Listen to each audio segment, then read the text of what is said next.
Donc la maman n'est pas moins que c'est la suite. Cette vidéo est réservée uniquement pour les femmes. C'est la suite de La maman rajoute de la lumière, partie 2. La maman donc peut parfois avoir le sentiment, par exemple elle s'occupe de son enfant à la maison, il est encore petit, et elle commence à sortir dehors avec lui dans le parc ou à rencontrer d'autres petits-enfants, d'autres mamans, et elle voit que son enfant joue et rigole avec les autres enfants et se met à prendre un petit peu de distance, etc. Et elle peut se dire à tort en fait que son enfant a besoin de se sociabiliser, a besoin de s'éloigner un petit peu de sa maman pour se faire des amis. Et donc c'est peut-être le moment bienvenu de l'amener à la maternelle. Ou par exemple, il y a une femme qui m'a raconté qu'elle a gardé tous ses enfants jusqu'à l'âge de 3 ans, sauf un qu'elle a gardé jusqu'à l'âge de 2 ans et demi, qui est déjà énorme. C'est déjà qu'on arrive à ça, ça serait déjà énorme. Mais pourquoi? Parce que chaque fois qu'elle accompagnait en fait ses grands à la maternelle, le bébé de 2 ans et demi pleurait pour rester avec eux, pour rester dans la maternelle. Et donc on peut se dire, ah mince, peut-être je fais rater quelque chose à mon enfant, peut-être que s'il était à la maternelle, euh, ça serait plus bénéfique pour lui. Je ne parle pas de la maternelle, parce que la maternelle c'est l'âge de 3 ans, mais je parle d'en dessous, en dessous de l'âge de 3 ans. C'est-à-dire, je sais pas, en français, en hébreu ça s'appelle le Mahon. Le Mahon, c'est pour les bébés, jusqu'à l'âge de 3 ans, je pense. Donc on se dit, bon, il faut que j'amène mon enfant au Mahon, parce que voilà, il pleure pour être là-bas, peut-être que moi je l'éloigne de la sociabilité et tout ça. Et en fait, on nous dit que non, non, c'est l'enfant est joyeux, l'enfant va jouer avec les autres enfants, l'enfant va aller vers les autres enfants parce qu'il sait que maman est juste derrière. Parce qu'il sait que maman est juste derrière. La shrina, la présence divine, qui est sa maman, est encore là. Donc il a de la confiance en lui, il a de l'assurance en la vie. Mais par contre, quand maman amène un bébé encore trop petit au Mahon, lorsqu'elle se retire, le bébé ne ressent pas du tout la même chose que quand il sent que maman est juste derrière et qu'elle est là et qu'elle ne le quitte pas. Et que quand il va se retourner, maman est toujours là, elle n'est pas partie. C'est un autre monde. L'âme de l'enfant est illuminée lorsque la maman est là. Son âme est illuminée. Lorsque la maman n'est pas là, son âme en fait de même. Son âme est en attente que maman revienne. Pour un enfant, un bébé trop jeune, pouvoir jouer, pouvoir se sociabiliser, même ne serait-ce que manger, c'est difficile quand maman n'est pas là. C'est difficile de se nourrir quand maman n'est pas là. Moi, quelqu'un m'a dit, il y a une certaine nourriture qui lui rappelle le Mahon, qui lui rappelle quand sa maman l'a mis en maternelle quand il était tout jeune, et il n'arrive pas à manger ça. La personne n'arrive pas à manger cette nourriture parce que ça lui rappelle quand sa maman le laissait, l'odeur de cette nourriture-là lui rappelle la cantine, et ça lui rappelle que sa maman n'était pas là et c'était des moments difficiles. Donc en vérité, on ne se rend pas compte à quel point la maman est extrêmement, extrêmement importante dans la vie de l'enfant, dans la vie de son enfant. Elle n'est pas, j'avais aussi toute la société féministe, postmoderniste et tout ça veut nous faire montrer que le rôle de la maman c'est quelque chose de moindre, quelque chose de pas très important. Le plus important c'est d'être avocate, le plus important c'est d'être architecte, le plus important c'est d'être boulangère, le plus important c'est d'avoir sa société, c'est d'avoir sa start-up, c'est toutes ces choses-là, c'est le haut de la pyramide.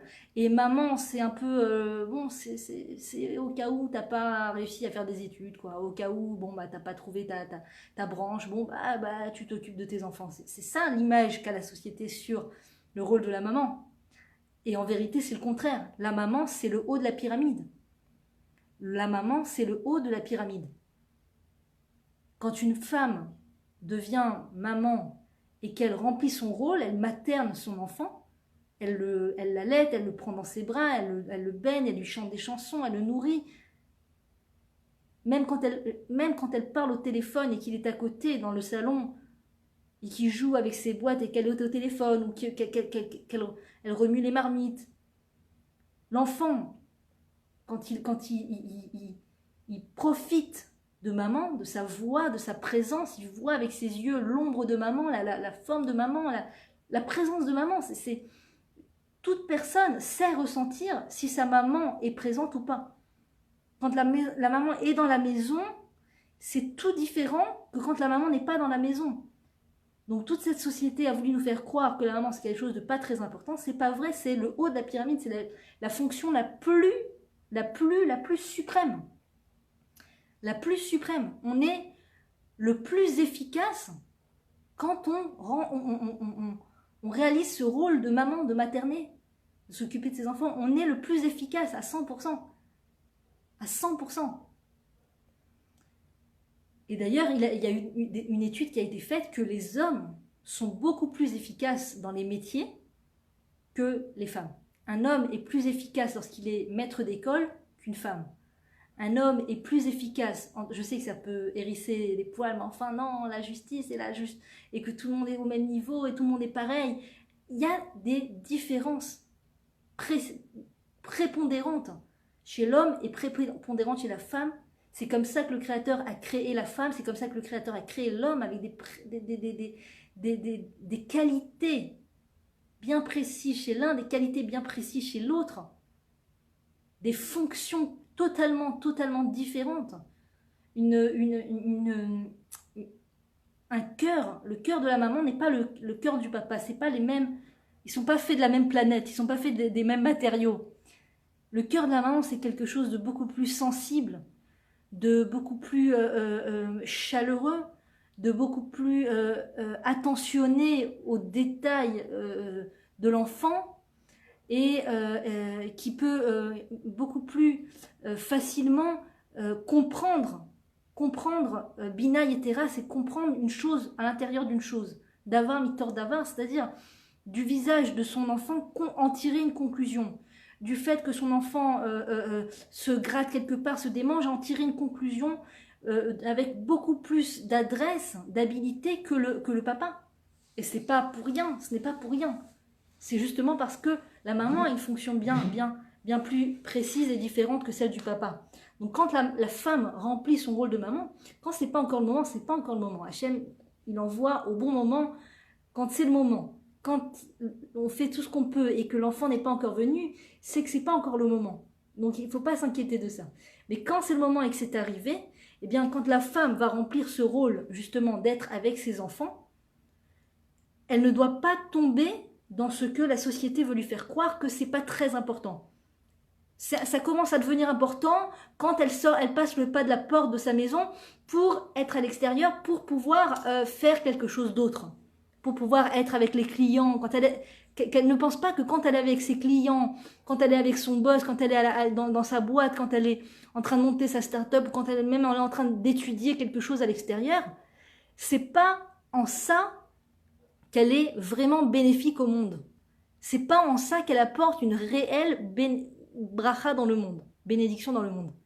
Sa réelle bracha dans le monde, sa réelle fonction qui prend tout qui se déploie en terminant et qui prend tout son sens, c'est lorsqu'elle est avec ses enfants. C'est lorsqu'elle est avec ses enfants, c'est lorsqu'elle est au sein de sa maison, même si le Yetzer Hara peut lui faire croire le contraire. Tu sers à rien, qu'est-ce que tu fais? T'es affalé sur le fauteuil, lève-toi, va dehors un peu, va dehors, tu seras plus active, tu feras plus de choses, La femme n'est pas une usine de production. La femme n'est pas une usine à produire. Des fois, la femme est complexée, elle est complexée de ne pas avoir suffisamment produit. Donc elle est à la maison, elle vient d'accoucher, elle est en congé d'accouchement, et elle peut se culpabiliser de ne pas réussir à faire autant qu'elle le pouvait quand elle sortait de la maison et quand elle travaillait et quand il n'y avait pas ce bébé, elle faisait beaucoup plus et tout ça. On n'est pas jaugé par rapport à combien j'ai produit aujourd'hui, combien j'ai repassé, combien de piles j'ai plié, combien ma maison est parfaitement rangée, combien j'ai pu réaliser le projet que le patron m'a envoyé. C'est pas en ça qu'une femme vraiment prouve si elle est une bonne femme ou pas, prouve si elle est elle est efficace ou pas dans ce monde, si elle est effective, c'est un mot très à la mode, effective, La femme n'est pas venue dans ce monde pour être effective, pour apporter une quantité de résultats. La femme est effective, la femme est efficace dans des choses qui ne se voient pas. Dans des choses qui ne se voient pas à l'œil nu, et c'est pour ça que c'est très important de les avoir en tête, ces choses-là. C'est très important de les étudier, c'est très important de réaliser et de prendre conscience que j'apporte beaucoup de bénédictions dans ce monde, dans des choses qui ne se voient pas, pour pouvoir tenir le coup. Parce que si quelqu'un rentre chez moi maintenant, et que j'ai passé la nuit à me réveiller pour mon bébé, d'accord? J'ai passé la nuit à me réveiller pour mon bébé, pour lui donner à manger, pour l'allaiter, pour m'en occuper, d'accord? J'ai passé la nuit. Et donc, le lendemain, je vais me réveiller plutôt tard. Je vais me réveiller vers midi, vers 1h. La maison va être sans dessus-dessous. C'est possible. Il se peut que quelqu'un rentre à ce moment-là dans la maison et dise « C'est quoi cette femme ? C'est quoi? Il faut que tu te lèves plus tôt, c'est quoi cette maison, il faut que tu te prennes en main, il faut que tu fasses un travail, il faut que tu trouves un travail, il faut que tu fasses quelque chose, il faut que tu prennes un métier, il faut que ta maison ressemble à quelque chose de mieux, il faut que voilà, tu te prennes en main pour te lever plus tôt. Il faut pas les traguèches, il faut pas s'inquiéter trop de cette voix-là. Des fois, c'est une personne réelle qui va nous parler comme ça, et des fois, c'est notre voix à l'intérieur de nous qui nous parle. Qu'est-ce que tu fais là? Qu'est-ce que tu fais à te lever la nuit pour t'occuper d'un bébé? Tu peux faire des choses beaucoup plus... qui apportent une satisfaction sur le moment. Mamache, une satisfaction instantanée. Parce que quand tu travailles à l'extérieur, c'est une satisfaction instantanée du fait que tu reçois une fiche de paie, du fait que le boss te dit bravo, du fait que les clients te disent merci, c'est une satisfaction instantanée. Mais quand tu te lèves la nuit pour nourrir un bébé, quand tu fais un effort pour être là et être présent avec tes enfants, c'est pas des sentiments instantanés. Tu peux, si tu as une prise de conscience d'un certain niveau, tu peux trouver ta joie en ça.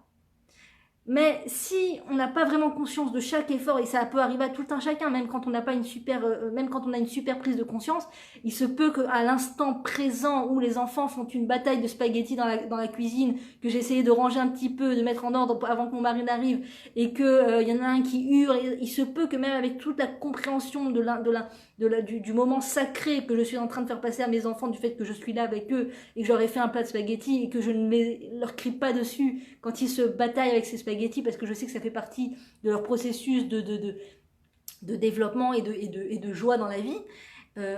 Même à ce moment-là critique, il se peut que j'ai le sentiment que c'est dur, que c'est difficile. Et donc ça peut être une voix intérieure qui va me dire « Ah, si seulement tu étais ailleurs à ce moment-là, si seulement tu étais au centre commercial, si seulement tu étais avec ta copine au restaurant, ah, si seulement je pouvais aller faire de la randonnée, ah, si seulement je pouvais aller au cinéma, si seulement je pouvais prendre un moment pour moi et tout ça. »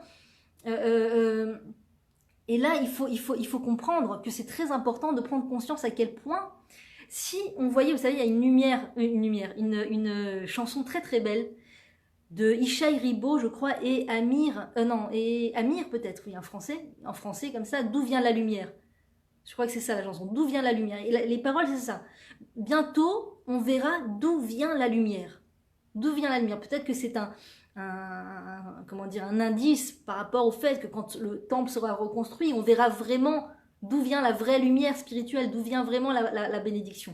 Mais si on avait une machine à détecter la lumière spirituelle, la lumière de force divine, la lumière de la bénédiction dans ce monde. D'accord ? Par quel tuyau Dieu fait descendre sa lumière pour bénir les êtres sur terre. Si on avait une machine à détecter ça, eh bien, sachez que quand on rentrerait dans la maison d'une femme juive avec ses enfants à la maison, d'accord ? Même si c'est le pire désordre au monde, même si la femme s'est levée à 2h de l'après-midi parce qu'elle n'a pas dormi de la nuit, même etc. C'est vraiment pas très esthétique ni productif. Tu rentres dans cette maison, si tu avais une machine à détecter cette lumière, on verrait des rayons de lumière tellement importants que ça ne viendrait même plus à l'idée d'aucune femme au monde qu'elle a quelque chose de plus important à faire à l'extérieur. On serait tellement, tout le monde serait tellement, regardez cette lumière qui sort de cette maison, regardez cette lumière qui sort de cette cuisine. Mais c'est pas possible, pourtant il y a des pattes par terre, mais enfin regarde les pattes sur les vitres, ça fait combien de temps que vous n'avez pas fait Mais regardez cette lumière qui sort. Regardez cette lumière qui sort de cette femme qui est là dans sa maison avec ses enfants, qui est là avec eux, qui ne fuit pas à chaque défi, qui ne fuit pas et qui ne se plaint pas et qui ne parle pas mal de ses enfants, qui n'a pas un mauvais regard sur ses enfants chaque fois que c'est un peu difficile. Regardez la lumière qui sort de cet endroit. Ça serait tellement puissant que ça serait convaincant. Les gens, on n'aurait plus besoin d'expliquer aux femmes quelle importance elles ont dans leur maison, ça serait convaincant en soi. Et on rentrerait même dans que Dieu préserve, dans un marathon de lumière. Qui c'est qui va faire jaillir le plus de lumière de elle vaille, ça serait bien qu'on soit dans ce genre de marathon. Mais je pense le marathon de manière générale, la concurrence, le concours, le fait d'être dans un concours, d'essayer de démontrer qu'on est mieux que les autres. Même au niveau spirituel, c'est pas bon, je pense. Dans tous les cas, c'est pas bon. Mais il vaut mieux ça que d'autres sortes de marathons. Regardez ma vidéo, regardez regardez le métier, regardez ça, regardez mon boulot, regardez les voyages, regardez mes voyages, regardez mes habits, regardez tout ça, c'est pas terrible. Donc il vaut mieux faire un concours de puissance, de lumière qui sort de la maison qu'autre chose. Mais même ça, c'est pas l'idéal. Mais imaginez qu'on soit plus du tout sur ce concours et cette course après, le fait de montrer aux autres à quel point notre vie est esthétique, à quel point notre vie là est esthétique, à quel point nos voyages avec mon mari sont esthétiques, à quel point ma voiture est esthétique, etc. On serait là en train de se concentrer sur l'essentiel et de ça jaillirait une puissance extraordinaire, une lumière extraordinaire. Quand une maman a son enfant dans les bras, quand une maman se baisse pour ramasser son bébé qui est tombé et qui pleure, quand une maman se lève la nuit pour prendre son bébé et le nourrir, quand une maman est à la maison pour accueillir ses enfants qui rentrent d'une longue journée d'école, quand une maman a fait un ragoût pour ses enfants, a fait un repas pour ses enfants, quand une maman prie pour ses enfants, si on était conscient de la puissance, de la lumière que ça apporte dans le monde, mais on se concentrerait sur ça avec beaucoup plus de joie au cœur et avec beaucoup plus d'huile au coude et avec beaucoup plus de motivation. On serait beaucoup plus motivé. Donc comme c'est pas visible à l'œil nu, il faut qu'on l'étudie ça. Il faut l'apprendre, il faut comprendre, prendre conscience. Parce que tout ce monde visible, tout ce monde, ce Alma de Shikra, le monde de mensonges, ce monde de mensonges qui nous montre des choses sur Internet, dans les vidéos, les modes, les livres qu'on peut lire, les magazines, tous ces médias, tout ça, nous encourage à tout sauf à ça. À tout sauf à ça. Et quand tu deviens maman, elle va oui aussi jouer ce plan au niveau de la consommation. T'es maman, alors vas-y, consomme. Alors, si t'es maman, ok, tu vas être maman, pas de problème. Alors, achète ça. Va travailler pour gagner de l'argent pour acheter ça. C'est pas vrai. C'est pas ça, la maman. La maman, elle n'a pas besoin d'acheter toutes ces choses. Dernièrement, ils ont montré la vidéo d'un salon gigantesque, spécial maman, spécial bébé. Un salon gigantesque avec des centaines et des centaines de stands qui proposent des produits pour le bébé. Toutes sortes de gadgets, réinventés, révolutionnés, remis à la page, nouveaux gadgets, tous les gadgets possibles et inimaginables qu'on puisse utiliser. D'abord, il faut savoir que on n'a besoin de rien.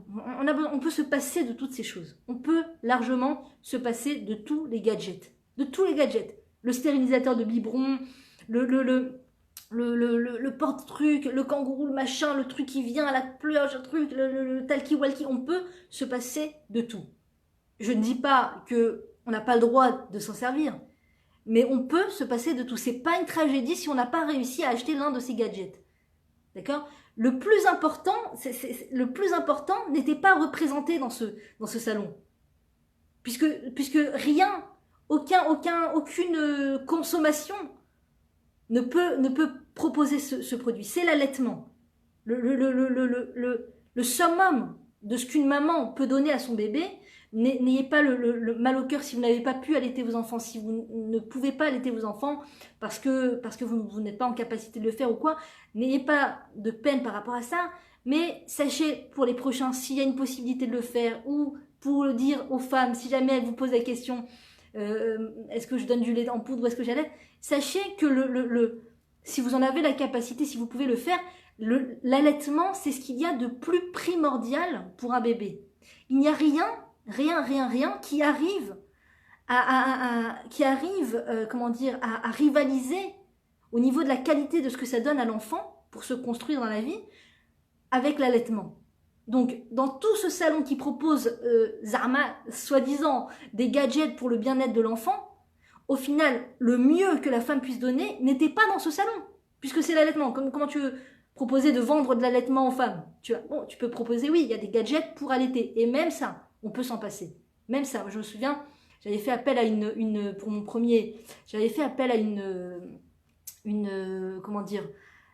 conseillère en lactation, une conseillère en allaitement, et elle était venue, et j'avais bien sûr acheté tous les gadgets, le coussin qui va avec, le truc et tout, et elle arrivait, elle a dit, je peux, je lui ai dit quoi? Elle m'a retiré le coussin, elle m'a dit, ne t'habitue pas à ce coussin.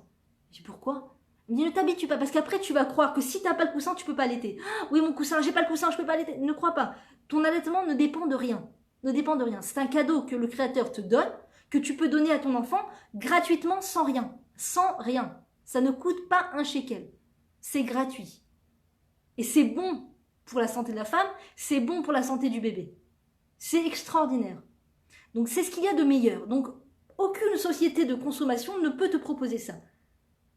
Donc au final, la société qui veut t'empêcher d'être maman, qui veut t'empêcher de jouer ton rôle de maman, quand tu te dis, bon allez, je vais quand même être maman, je vais quand même m'occuper de mon bébé, elle va venir te faire croire que si t'as pas ce gadget et ce truc, et c'est la fin du monde, et ça, et j'ai pas réussi à acheter le lit avec la barre qui se met en dessous, qu'il n'y a pas ça en Israël, c'est pas vrai, il y a tout en Israël, qu'il n'y a pas ça, pardon, pour ceux qui ont dû aller chercher des choses à l'extérieur d'Israël, et qui se disent, quoi, il y a tout en Israël? Ouais, je suis sortie pour rien, pour aller acheter ça, je l'ai commandé, je l'ai payé cher pour rien, tu crois que j'aurais pu le trouver en Israël? Oui, on peut tout trouver en Israël.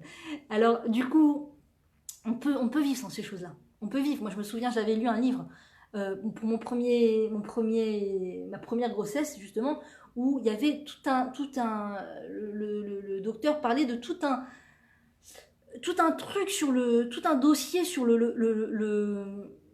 comment dire, cet appareil là qui nettoie les biberons, qui n'était pas en vérité bon pour le biberon. Ça veut dire que ça créait plus de problèmes.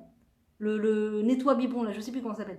Ça pose plus de problèmes parce que c'est des produits chimiques qui sont utilisés pour stériliser le stérilisateur de biberon. Pour stériliser le biberon, au final, il vaut mieux laver un biberon sous le robinet avec la brosse là et le savon que de se servir du stérilisateur de biberon. Donc nous, on croit que c'est-à-dire un bébé, ça coûte cher, j'ai pas les moyens financièrement, c'est faux. Il faut sortir de cette idée qu'un bébé, ça coûte cher. Un bébé, ça ne coûte rien, à part les couches, et encore, tu peux toujours te débrouiller. Si tu n'as pas d'argent pour t'acheter des couches, tu peux toujours utiliser des langes comme ils faisaient à l'époque. Bien que je pense que c'est quand même une grande bénédiction, les couches jetables. Mais ça ne coûte rien, un bébé. Ça ne coûte rien. Alors, et le lit, il faut savoir déjà en Israël, je sais pas comment ça se passe ailleurs, mais en Israël, c'est le pays des Gmar. Les Gmar, c'est des associations qui offrent gratuitement les choses, qui prêtent gratuitement ou qui donnent gratuitement des choses. Tout, il y a des Gmar de tout. Comment dire, des organismes comme ça, c'est dans le public religieux, qui offrent de tout. Alors, tu as des Gmar de tétine. D'accord? Si à 1h du matin, tu n'as pas trouvé ta tétine, tu peux aller dans ce Gmar et 24h sur 24, tu peux prendre une tétine gratuitement. Ou des Gmar de médicaments, ou de lits. Moi, ma voisine dans ma rue, elle m'a dit, si tu as des lits à donner pour bébé, ou si tu en as besoin, j'ai un Gmar de lit pour bébé. Je prête des lits pour les bébés. Donc aujourd'hui, même ça, tu peux le faire gratuitement. Et en plus de ça, on dit que dans la Gemara, il est dit que Tinok ba im kikar lechem beyado. Un bébé vient dans ce monde avec son morceau de pain dans la main. Ça veut dire qu'il vient avec son sac de bénédiction financière et de bénédiction de manière générale, spirituelle, pour la famille, tout ça. Donc, toute cette vision non juive du bébé, de la venue du bébé au monde, qui est de tu vas t'appauvrir, tu vas devoir donner de toi, tu vas devoir... En vérité, la Torah nous dit c'est faux. Le bébé enrichit les parents. Le bébé enrichit les parents. Et j'ai une histoire vraiment qui donne des frissons que j'ai entendus d'une, comment on dit, Kli Rishon, d'une personne en personne qui m'a raconté cette histoire.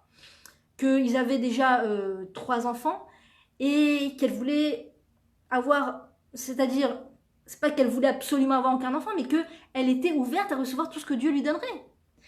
Et que son mari, lui, était beaucoup plus inquiet et qui lui a dit « Non, ça y est, je pense qu'il faut qu'on fasse une pause.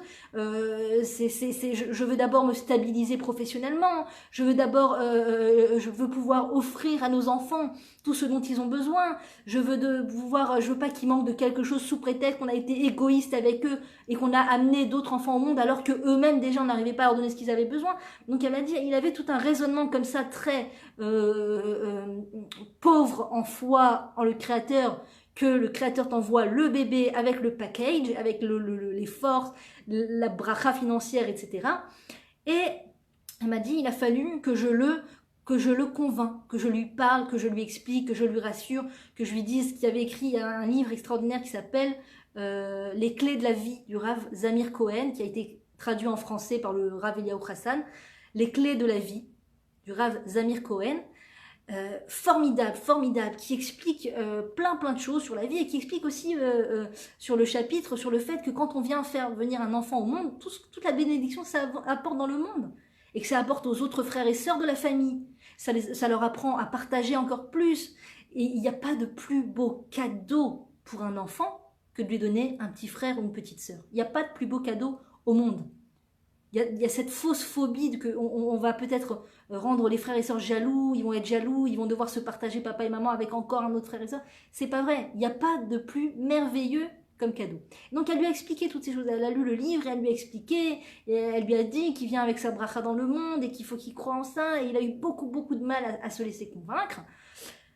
Ils ont été voir une thérapeute de couple, ils en ont parlé, elle a expliqué, la thérapeute de couple lui a donné raison, elle a dit « Très cher monsieur, sachez que votre femme est entièrement dans la vérité, elle a compris la vérité, et pourvu que toutes les femmes juives comprennent aussi bien qu'elle la vérité dans ce monde, ce qui est vraiment important, et qu'elles aient autant la foi que vraiment amener un bébé dans ce monde, il n'y a pas plus bénéfique pour le monde. Chacun en son temps, chacun avec sa période, Vous pouvez toujours demander à un rabbin si c'est le moment ou pas d'amener un enfant ou pas. Quand une femme vient d'accoucher et que le bébé est encore petit, il a besoin de sa maman. Il y a une halakha qui dit qu'une femme qui divorce ou qui devient veuve, l'oaléno, doit attendre 2 ans avant de se remarier pour pouvoir allaiter au moins 2 ans son bébé, si elle a un bébé de son mariage précédent, qu'elle puisse au moins l'allaiter 2 ans avant de se remarier et d'avoir un autre bébé et donc de devoir arrêter d'allaiter. Il y a une halakha tellement l'allaitement est important et tellement c'est important de s'occuper de son bébé. Si on peut allaiter 2 ans son bébé sans amener tout de suite un autre enfant, c'est très bénéfique pour le bébé. Très bénéfique. Donc il y a un moment pour chaque chose, un temps pour chaque chose. Mais des fois, les gens s'arrêtent tout simplement pour arrêter, tout simplement d'avoir des enfants parce que ils pensent que ça leur pèse ou même d'avoir le premier, ils ont l'impression que ça leur pèse. Et donc cette femme me dit qu'elle a fini par... donc son mari a été plus ou moins convaincu, pas vraiment, jusqu'au moment où elle est tombée enceinte avant que vraiment il soit convaincu. Il était encore un peu dans ce doute. Est-ce que c'était bien le moment? La femme me dit, moi j'avais aucun doute, parce que j'étais convaincue, si le bébé est dans mon ventre, c'est que c'est Dieu qui a décidé, c'est que c'est bien, c'est pour le bien. Mais bon, son mari avait des doutes pendant toute la grossesse, tout ça, mais ça l'a pas du tout inquiété. Et quand elle a accouché, le lendemain, son mari l'appelle, elle me dit, mon mari c'est quelqu'un de très cartésien, avec le sang-froid, très, voilà, sang-froid. Il n'a jamais autant crié de joie au téléphone. Tu devinerais jamais quoi? Je dis, qu'est-ce qu'il y a, quoi? Tout ce que tu m'as dit, que le bébé il vient avec son kikar de lechem bayad, il vient avec son morceau de pain dans la main, qui vient avec sa bénédiction. C'est vrai, c'est vrai, c'est vrai. Je vais le dire à tous les gens qui ont peur d'avoir des enfants. C'est vrai, la bénédiction, elle vient avec le bébé. Mais qu'est-ce qu'il y a? Mais de quoi tu parles? De quoi? Elle me dit, d'abord, je sentais un apaisement que, waouh, Baruch Hashem, j'ai été d'après la loi, la voie d'Hachem, de ramener un enfant malgré le fait que mon mari n'était pas sûr. Et voilà que mon mari me renforce juste après l'accouchement, et elle lui dit, mais qu'est-ce qu'il y a? Qu'est-ce qu'il y a? Elle lui dit, j'étais sur une affaire, ça fait 2 ans qu'il travaille sur un projet, et rien ne se faisait. Il a dit, en 2 jours, il y a un autre projet qui s'est ouvert, il s'est fait, ils ont signé, il a gagné une somme d'argent qu'il n'a jamais gagné de sa vie, pas quelque chose de faramineux, mais une bonne somme d'argent pour nourrir la famille. Et il lui a dit, mais pardon d'avoir douté un instant, mais c'est extraordinaire, c'est tellement vrai, t'avais raison, etc. Donc, la venue d'un bébé dans ce monde, c'est une vraie bénédiction pour la famille, c'est une vraie bénédiction pour tous les membres de cette famille. Et le rôle de la maman, il n'y a rien de plus bénéfique pour l'univers entier.